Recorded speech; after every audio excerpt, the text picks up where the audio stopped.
And say thank you on behalf of all neuroscientists.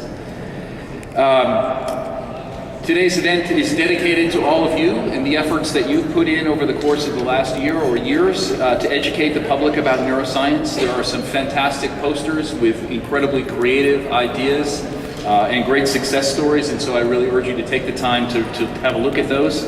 But please give yourselves a round of applause for all of the efforts that you do to make this incredibly successful.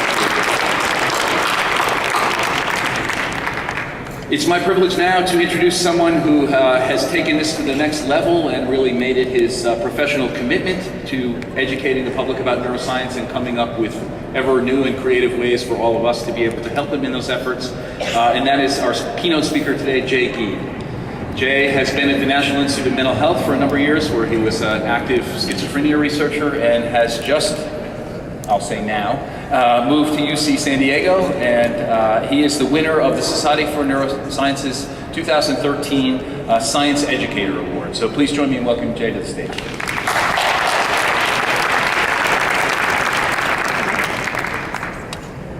I have to say that that award is the highest honor that I've ever achieved, because I think nothing is more important to me than education.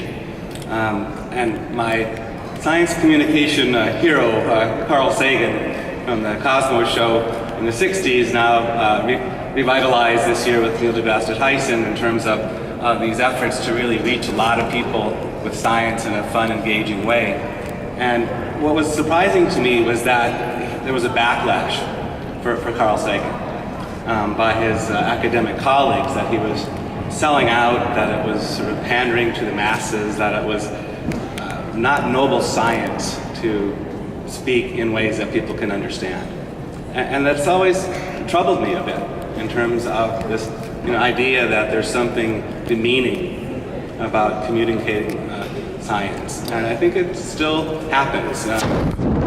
Academic promotions, evaluations, they always ask about your teaching, but it's sort of a pass-fail.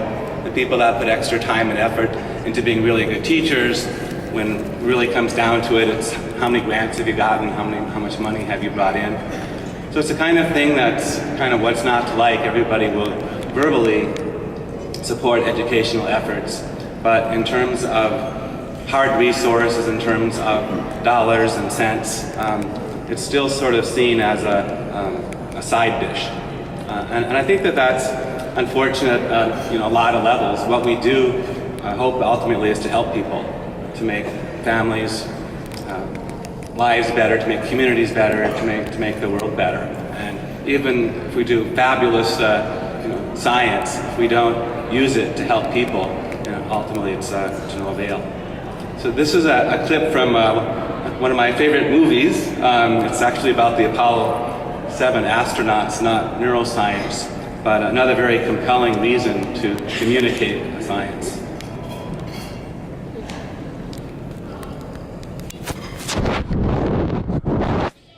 Boys know what makes this bird go up.